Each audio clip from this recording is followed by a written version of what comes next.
Les paysages du sud-ouest des États-Unis sont incroyables. Riche d'une passionnante histoire, tant naturelle qu'humaine, la région offre des reliefs fascinants, véritables œuvres d'art créées par les éléments au fil des millénaires.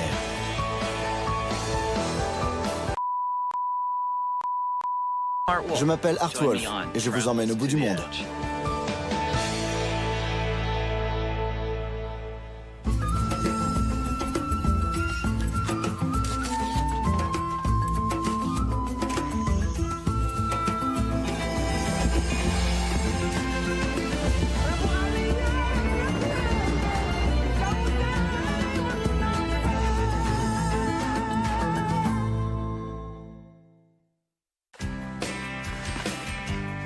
Il faudrait une vie entière pour explorer la région. Mais ce serait à coup sûr une vie bien employée. Le sud-ouest des États-Unis est une zone géographique très vaste, qui s'étend sur plusieurs États. Pour cette fois, nous allons nous concentrer sur l'Arizona et l'Utah. Si cette région fantastique a été façonnée par les éléments, elle l'a aussi été par la main de l'homme. En raison des grandes distances, un véhicule est indispensable. Nous allons commencer notre voyage en Arizona.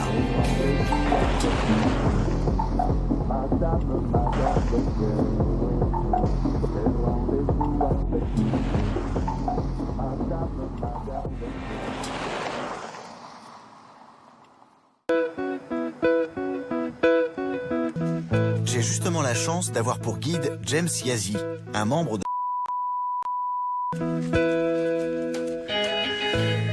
Le canyon de Shea offre un spectacle extraordinaire, avec de magnifiques escarpements et de sombres renfoncements, mais aussi de superbes bosquets de peupliers dorés au bord de la rivière. C'est un paysage très ouvert, où le regard porte loin, et l'allure des chevaux permet de réellement s'imprégner de sa beauté.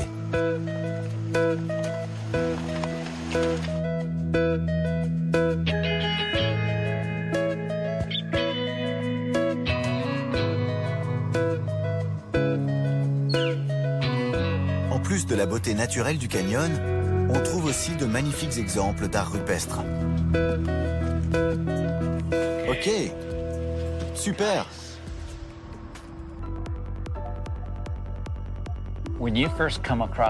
Quand vous avez vu ces sites pour la première fois, est-ce que c'était aussi excitant pour vous que pour moi? Bien sûr. Ce sont des endroits importants sur le plan spirituel.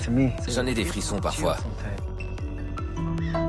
Quelle est la signification de ces peintures selon vous? Il s'agit probablement de représentations de cérémonies. Et à votre avis, entre les premières personnes qui ont représenté ici des figures humaines et les dernières, combien de temps s'est écoulé? Il y a eu entre 4000 et 5000 ans de présence humaine dans le canyon. Il y a des styles très distincts, en passant par les pueblos, tous avec une façon bien à eux de représenter les silhouettes humaines. Il n'y a presque aucune dégradation. Peu de gens viennent visiter ces sites. Même nous, les Navarros, on reste à distance. Personne n'y touche. C'est difficile à expliquer avec des mots.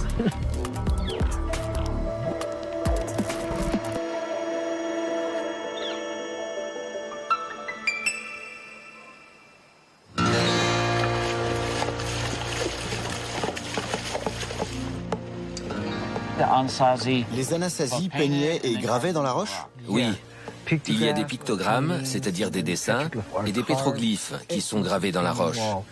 Et ici, les falaises sont en grès, une roche très tendre. Généralement, ces scènes rupestres ne sont pas dans des renfoncements. Non, la plupart se trouvent sur le mur principal.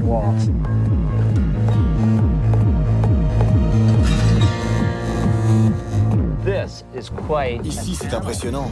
Il y a beaucoup de pétroglyphes. Qu'est-ce que vous pouvez nous dire sur cette paroi incroyable? On appelle cet endroit le mur journal. On comprend très bien pourquoi. On dirait une suite de pages. Des silhouettes humaines, des animaux, des oiseaux, un symbole astronomique, une plante. Il y a beaucoup de choses. Et ce sont des pétroglyphes? Oui, ils ont tous été gravés sur le mur principal, au-dessus de ce rebord.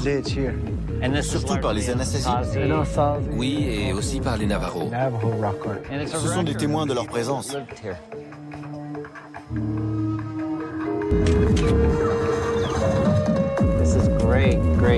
La lumière est vraiment fantastique.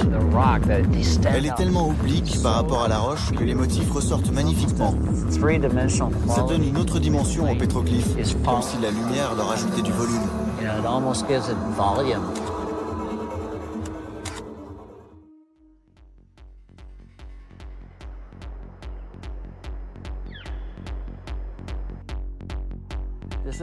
Voici l'un des sites les plus connus du canyon de Shea.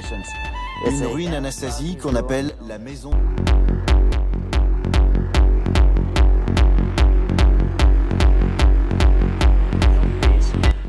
Ils ont construit ce bâtiment très grand en haut d'un escarpement pour être protégés des ennemis potentiels. Donc la maison est cachée sous cette énorme falaise en surplomb. C'est vraiment un endroit magnifique.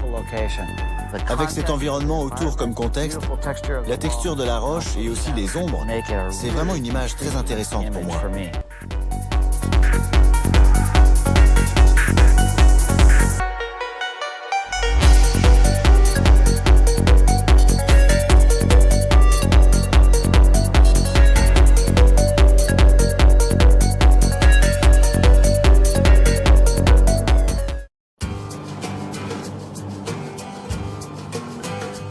Au nord-ouest, près de la frontière entre l'Arizona et l'Utah, se trouve un site très peu fréquenté.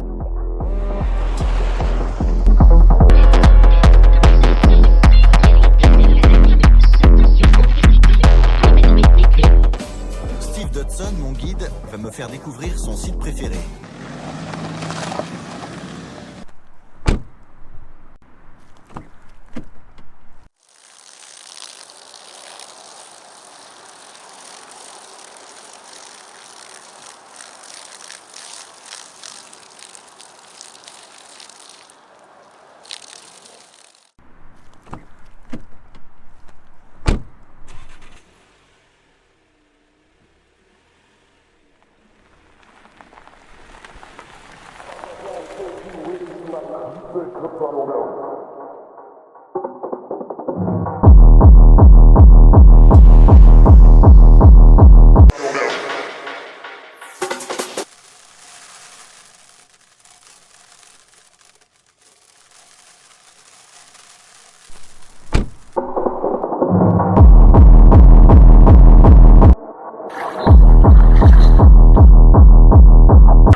On va monter sur le plateau de Paria, qui est délimité sur trois côtés par les falaises de Vermilion Cliffs, qui font 300 mètres de haut. Et en 98, le gouvernement en a fait un parc et un monument national. Je suis venu plusieurs fois, mais jamais sur le plateau. Ça va vous plaire. Je n'ai jamais vu ça. Comment vous avez trouvé cet endroit? D'abord, je suis guide. Et en fait, beaucoup de gens du coin ne connaissent pas cet endroit. Ces sortes de champignons blancs sont impressionnants. J'adore la texture. Et devant moi, tout est baigné dans une lumière très égale, très douce. Et la façon dont le rouge et le jaune se mélangent pour former ces espèces de motifs abstraits. La texture de la roche et aussi des ombres, c'est vraiment une image très impressionnante. Dingue! Ici, on a ces lignes verticales qui descendent la pente jusqu'au fond du paysage. Cela donne une vraie sensation de profondeur. Et c'est exactement ce que j'essaie d'obtenir.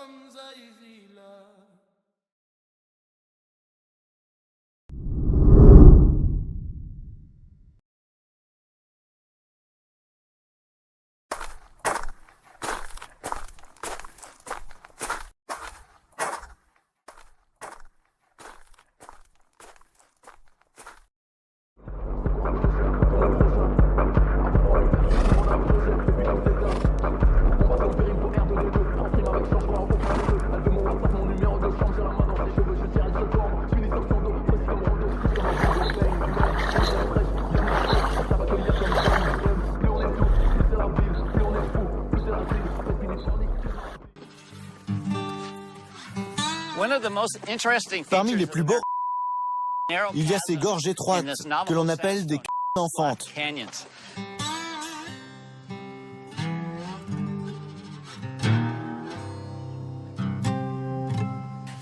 Et l'un des plus beaux et des plus étroits de ces c'est celui qui est connu sous le nom de Spooky Gulch.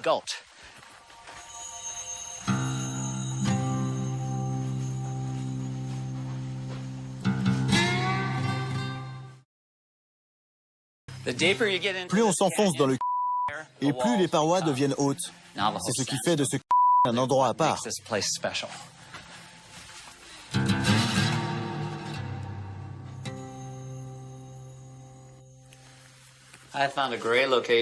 J'ai trouvé un endroit très intéressant dans ce très étroit. En fait, il y a une chambre assez large qui permet à la lumière de descendre jusqu'aux recoins les plus sombres. Ce que je préfère, c'est la façon dont la lumière se reflète sur de champignons. Ça donne au moindre petit angle une certaine texture et un éclairage différent. Donc on obtient quelque chose de très complet. Il y a moins de 24 heures, c'était en crue. Et quand elle a baissé, elle a laissé apparaître cette texture très humide.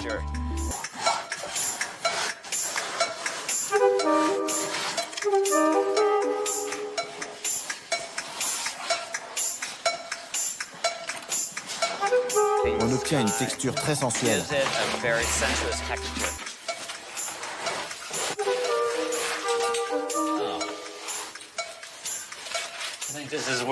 Je crois qu'à partir d'ici, c'est la fin de et le début de... Oh boy. I think I am. Je crois que cette fois, j'arrive au bout. Au bout du...